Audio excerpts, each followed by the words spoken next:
Ayan, so crowd morning po muli sa ating lahat. Ano? So sa araw na ito ay napaka-importante po ng ating pag-uusapan dahil marami po tayong mga updates doon po sa ating C-Link wallet.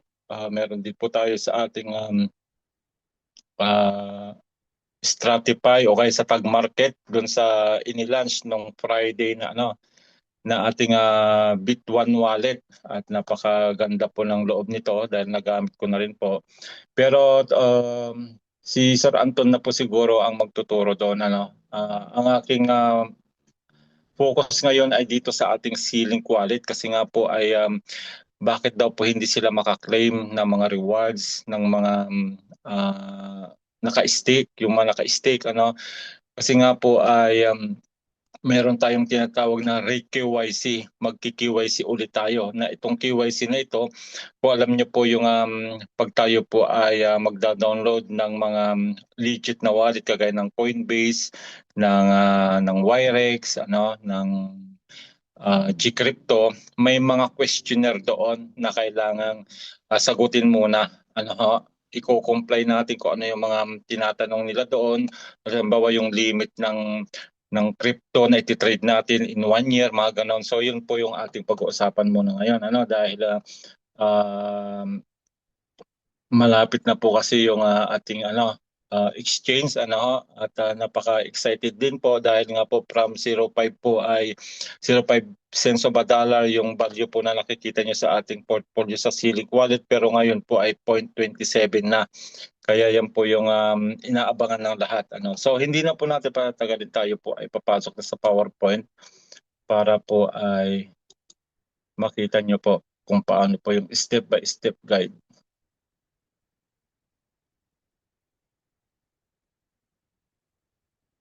Ayan. So kung makikita niyo po dito, nakalagay po dito, before we can unlock the full access to C-Link Wallet, kailangan po ay verified po tayo o tinatawag na kailangan natin makompleto yung KYC o your Know Your Client verification. Dahil kung hindi po, ay hindi po natin ma-access ng full yung loob po ng C-Link Wallet. So, meron po tayo ditong guide. 13 po ito na guide, step by step guide kung paano po natin gagawin yung KYC verification. So, ang step 1, ayan po. Kaya po nakita niyo po dito, re-verification required. Kasi dati po, di ba nag-KYC na tayo, mas madali no na mag-KYC, magpapasok ka lang na iyong document, national ID at saka selfie, okay na. Pero dito sa re-KYC, meron po kasi mga questionnaire na kailangan muna nating sagutin bago ma-verify uli yung ating KYC. So to continue using C-Link, please verify your identity, sabi dyan. Enter your email and tap submit. Ayan. Yan po yung ipapasok niyo po yung email niyo po dito. Yung email po na ginamit niyo sa Crowd1 o para hindi po magkaroon ng conflict.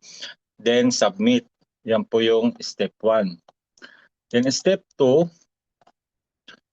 enable camera access. Bubuksan natin yung camera natin ng cellphone natin kung cellphone mo yung gagamitan natin. Then then your camera is needed to verify your identity. Tap grant access. Yan. So grant access, kiklik po natin yung grant access pag na-click na po natin yung camera. Then next,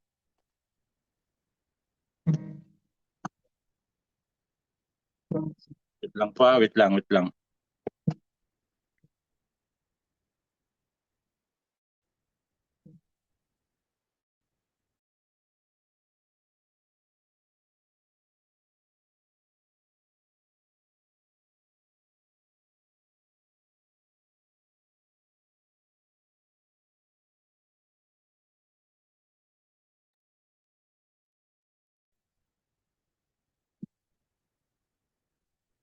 Yan, sorry po, may tumawag lang na-interrupt tayo. Ayan, so Sir, dinig pa ba sir yung aking ano? Meron pang tumawag kasi eh. Sir Anton? Yes, sir. Dinig Okay, dinig okay. na dinig. So, yun po yung step 3 natin. Consent required. Your document and biometric data will be used for identity verification. Tap agree. Doon sa pinakababa po niyan, meron po tayong i-click na agree. Ayan, yan agree. Yan po yung terms and conditions po yan. Babasahin po natin kung may time tayong basahin. Then, pag okay na po sa inyo, ay i-click lang po natin yung agree. Ano ha?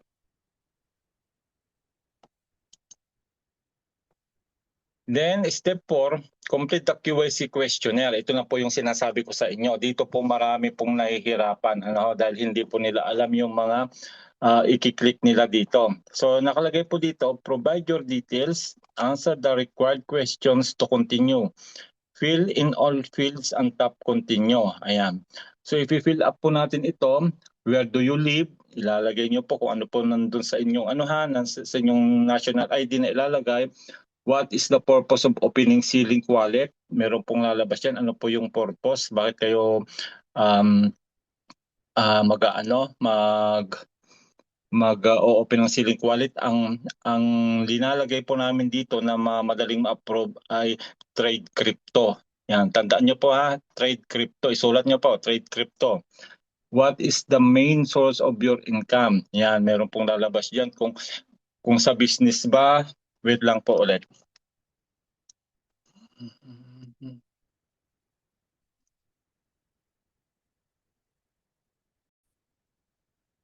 Pasensya na po at may tahog lang importante. So tutuloy po natin tutuloy po natin yung sa questionnaire So yung susunod na ito, how much do you expect to deposit annually on the platform? So may tatlong pagpipilian doon. Merong 9,999 yata, tapos 10,000 above, 10,000 tapos 10,000 above. May above po doon. So pwede po yung pangalawa ang piliin nyo po doon dito. Ayan.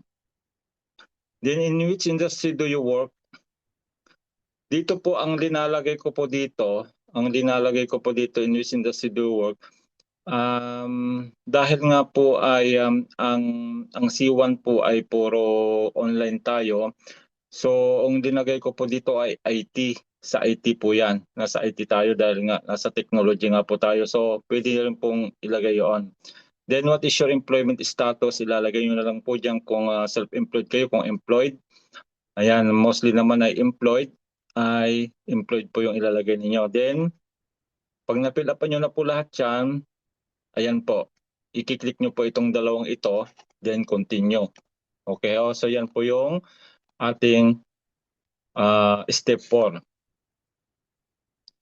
Then step 5, review your information, confirm that all details are correct. Ayan, uulitin po niya yan. Ayan, uulitin po niya yung mga pinilapan ninyo.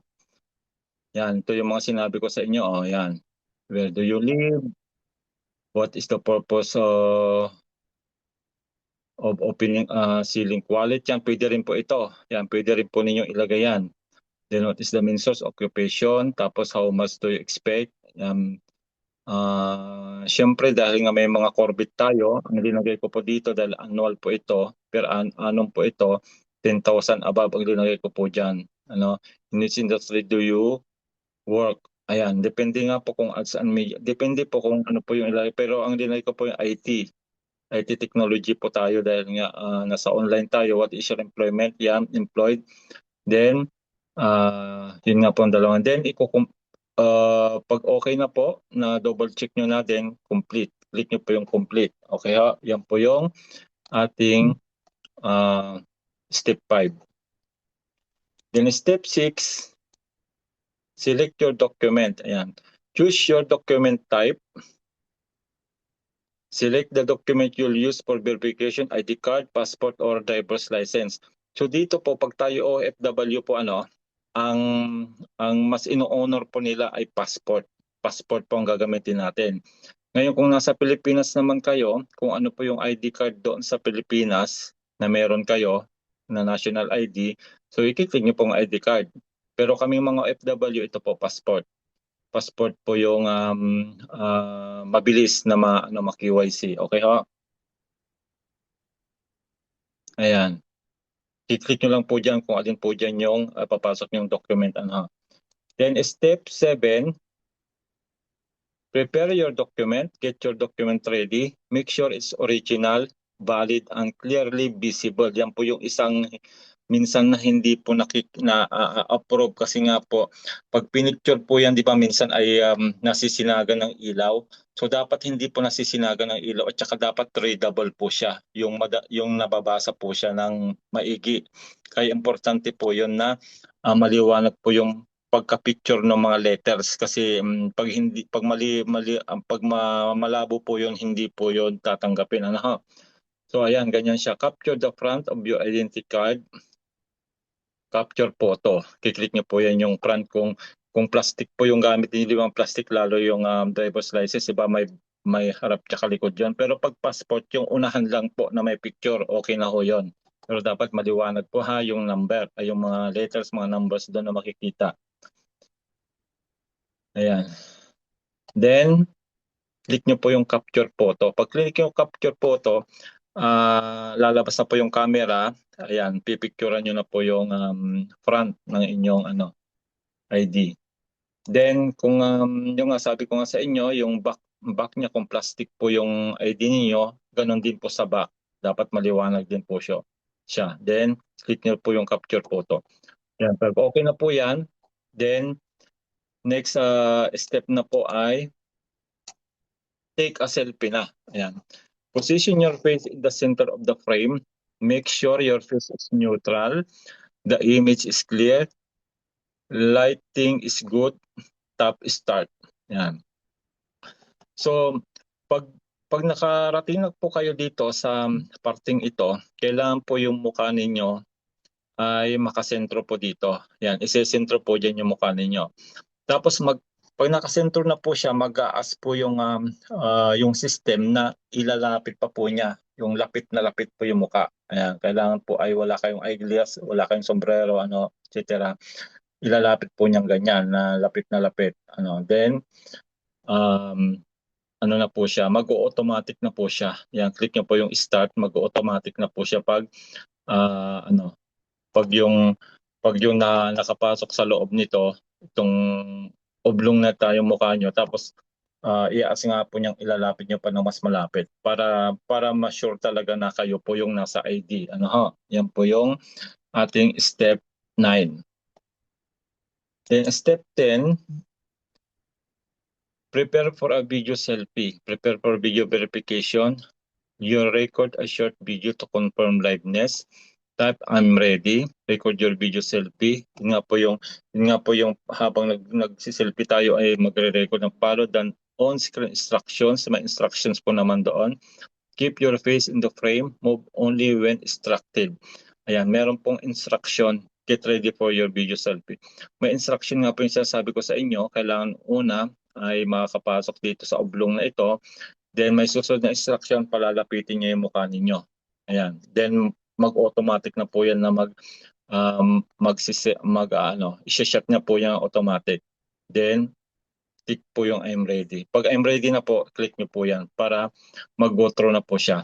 Okay ha? Then next, step 11. Processing your verification. Your data is being securely processed. This may take a few moments. Ayan. So pag okay na po lahat, in my experience, yung una kasi ay nag-aantay lang tayo na ma-approve. Ang tagal na, ilang araw na, hindi pa rin nag-approve. So pag ganun pala, kailangan uulitin nyo dahil hindi po yun approve. Kasi nung inulit ko na po at okay na lahat, nung una kasi ang ginamit ko yung ID dito sa Italy.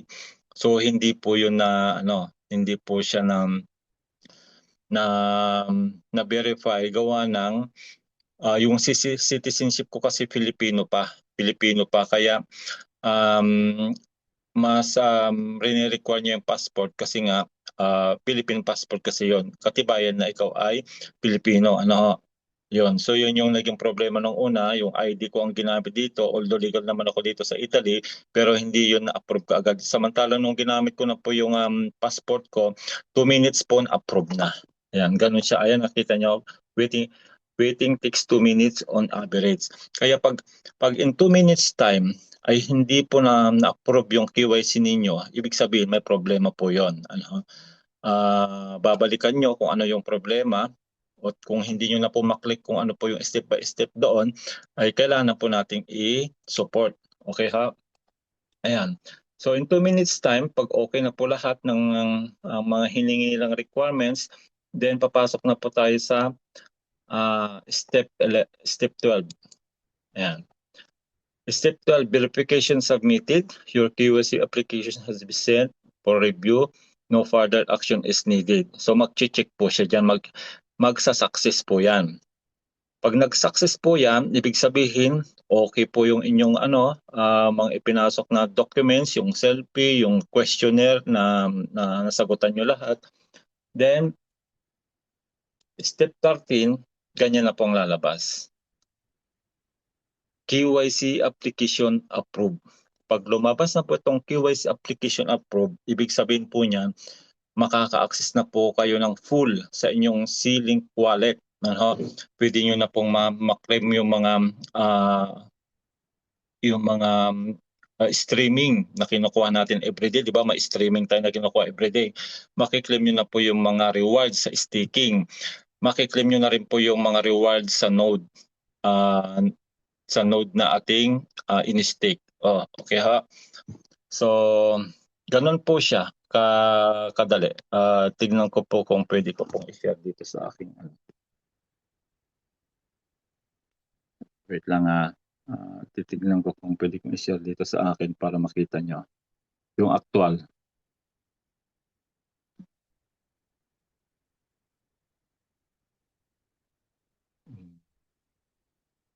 Papasok lang po ako sa aking KYC sa aking C-Link.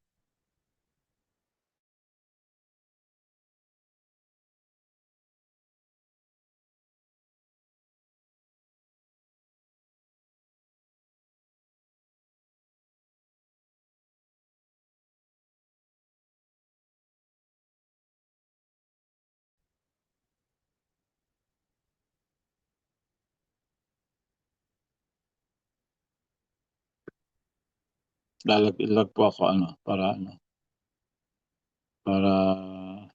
diretso na.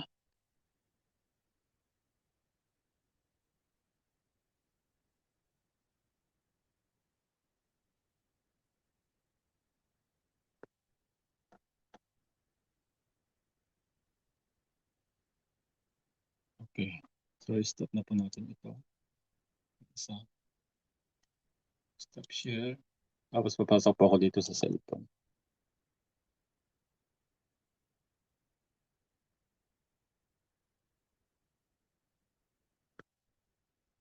Share.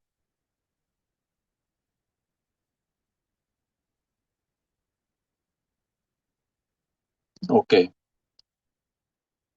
So ito na po. Ito na po yung ating wallet. At makikita nyo po dito, itong portfolio ay itong overview pala ay makaka-experience po kayo dito na sinasabi dito na sumobra daw yung pag-claim natin dito pala sa over portfolio ba yun? Yan. Dahil nga 'di ba na natatandaan niyo po nagkaroon po ng loopholes ng mga nakaraang buwan na ang daming nakiklaim. Ang daming nakiklaim everyday na instead of 71.91 lang po per day ang pwede kong i-claim, nakaka-claim po ako ng more than 100, may 200 pa nga minsan. Kaya ang nakalagay dito ay na-overclaim daw po ako. Na-overclaim ako ng 6,450 at estimate recovery po para maibalik po lahat yan ay May 24 pa. Ayan, kaya wag po kayo magtataka dahil nga nagkaroon po kasi ng loopholes yan ng mga nakaraang buwan na ang dami natin nakiklaim everyday. Okay ha? So, wala po akong makiklaim muna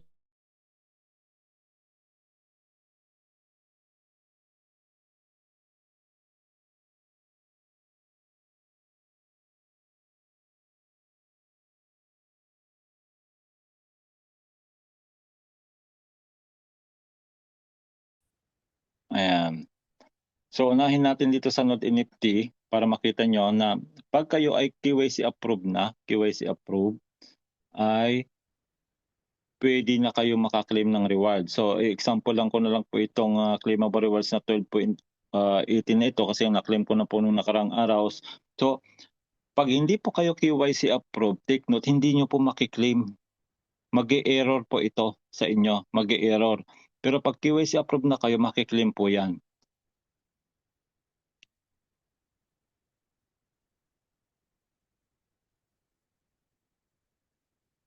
Yan, tayo lang natin, makiklaim po yan. Oh, kita nyo? Pag hindi po kayo QYC, hindi po mag-go-through po yun, mag-e-error po yan. Okay, close. Then dito naman tayo sa sa staking ng tignan ko kung meron akong makiklaim dito na staking dito. Tingnan natin kung meron tayo kasi nag-claim na ako kahapon eh. Tingnan ko kung merong available dito ulit. Dito yata sa 7 yan. Tingnan ko kung dito meron. Ayan. Ayan, merong available akong pwedeng i-claim ngayon. Ayan, kagaya niyan, nag-mature na po yung in-stick ko po ng 24 months sa 428. So, pwede ko na po i-claim yung reward na 40.73. So, i-claim ko po yan.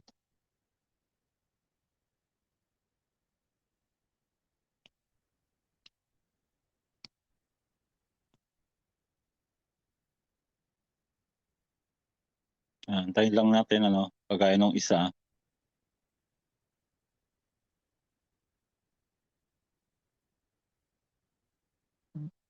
Oh, so na-claim din siya. Okay, na-claim din siya. Then yung i-stick naman natin, yung na-claim natin, halimbawa i-stick naman natin, lang natin, refresh lang natin para mapasok po siya dito. Ayan. So nandun na po yung claim ko na node at saka doon sa nag-mature. So may 53 po dyan. So pwede na pong i-stick yan. Ayan. Usually dito pa ako nag-stick dito sa 24 months para mas mabilis. So tatype lang po natin yung 53. Then deposit. Ayan.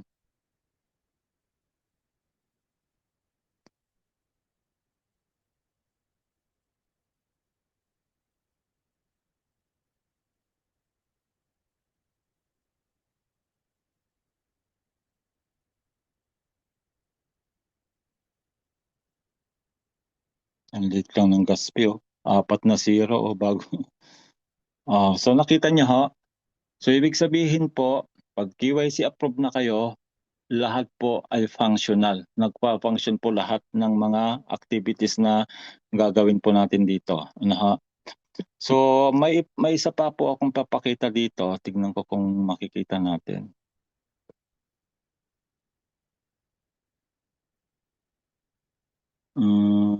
Sir Anton, saan ba yung Saan na ba dito?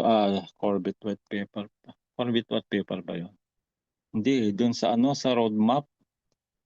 Dito ba yung sir yung roadmap na yung nakita nating 27 cents na siya? 0.27 cents? Dito ba yun? Hindi ko tanda. Dito ba yun? Ito. Ayan, nandito po yung roadmap para bago po ito, itong roadmap na ito. Yan, idagdag na rin po natin ito para po ay ah, tuloy-tuloy na po yung ating yung mga update. So this quarter 1, so updated na po ito na roadmap 2026 na roadmap na po ito. Ayan. So this quarter 1, foundational expansion. So expand ceiling to support more chains, Bitcoin, Solana, Tron, and others. So ayan po, sooner po ay pwede na po siyang i-combine sa other crypto. Then makikita niyo po dito, crypto card. Ayan, magkakaroon din po tayo ng crypto card. Withdraw crypto to the card. O, di ba? Nakita niyo kung gaano kaganda yung mangyayari sa ceiling wallet natin. Pero hindi kayo magkakaroon ng crypto card hanggat hindi po kayo KYC approved. Okay ha? Then, next, Corbit usability in Metaverse. Grabe yun. Magagamit na rin daw po yung Corbit sa Metaverse. Then, kung natatandaan nyo po na nag-pledge po tayo ng ating mga Corbit, nag-burn tayo ng ating mga Corbit para i-pledge sa UNX. So, may update din po yan. Antayin natin this quarter 1 kasi nga hindi pa naman tapos ang quarter 1. I believe na by March po ang mga ito na ipapakita nila. Okay ha? Then quarter 2 to quarter 4, keep an eye on what's coming next, sabi dyan. Sneak peek into the future. Big things are brewing. We are working on revolutionary features that will transform your crypto experience. Grabe yan. Then, AI-powered trading assistant. Meron pong support tayo na AI na rin na yung mag-a-assist pag may mga tanong tayo o may mga problema tayo. Intelligent automation for smarter decisions. Okay. Ayan. CBIT exchange feature. Peer-to-peer exchanging of CBIT token. Grabe yon. Andyan na po yung exchange. Yan na po yung inaantay ng lahat. Ano? By quarter 2 to quarter 4. Hindi pa natin alam kung anong date. Then pledge phase 2, maximize your benefits from CBIT. Kung natatandaan nyo po, yung pledging po natin doon sa UNX, natigil po yun, di ba? Natigil po siya. Yung phase 1, tinigil muna. Then, ilalabas na po nila yung phase 2 kasi nga hindi pa nakokompleto yung maximum na Corbit na susunugin. Kaya maraming nag-aabang po nito para magkaroon din sila ng NFT, UNX NFT. Kasi yung UNX NFT na yon, i-stick po natin yon. Then ang magiging reward po nun ay USDT or USDC. Yun po yung sinabi. Kaya marami kaming mga member na nag-burn ng Corbit para i-pledge. So antayin po natin yan. So yan po yung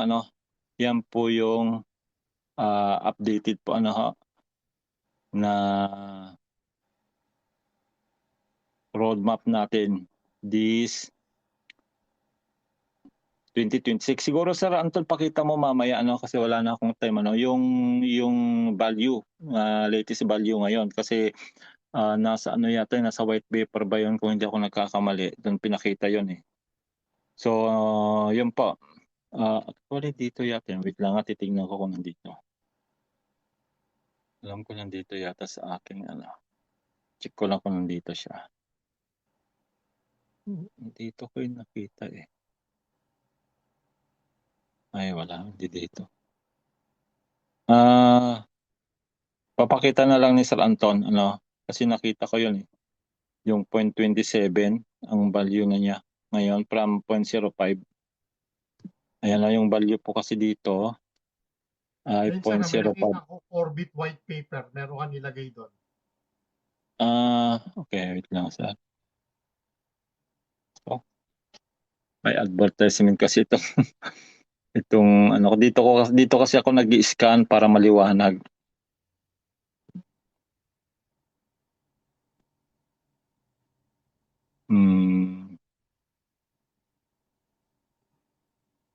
Ito ba yun? Hindi ito eh. Alam kung dito ko linagay. Hindi yan. Naano ko yun sir eh, ano ko. Orbit white paper. Pero mahaba ito sir eh. Saan ba makikita dito? Medyo marami kasi ito eh. Anong page yun sir para makita natin sana? Nandito kasi yun eh. Mahaba ko kasi ito kung babasahin natin lahat. Ayan, tignan nyo na lang sa inyong sa ceiling. Nandun po yung white paper, yung pinakita ko kanina. Nandun po yung latest value ng Corbit. May pinaglagyan ako kaso nga hindi ko matandaan kung saan ko nilagay. Wala dito. Ayan. Anyway, yun po yung mga update natin na importante na dapat nating malaman yung especially ito nga pong pagka-KYC natin, pag-KYC ng ating C-Link para po ay full access nyo na po yung inyo pong mga C-Link wallet at makaklaim na uli kayo ng mga naka-stream tsaka yung mga naka-stick. So yun lang muna Sir Anton at ako susundo na. Ayan, so yan. Siguro until next tutorial natin, marami kasi tayong pwedeng pag-usapan kaya sa susunod na po ulit. Ayan. Thank you po and God bless po sa ating lahat. Sir Anton, ikaw naman. Go ahead. Sige, okay. Thank you, Coach Eddie, no? Yan.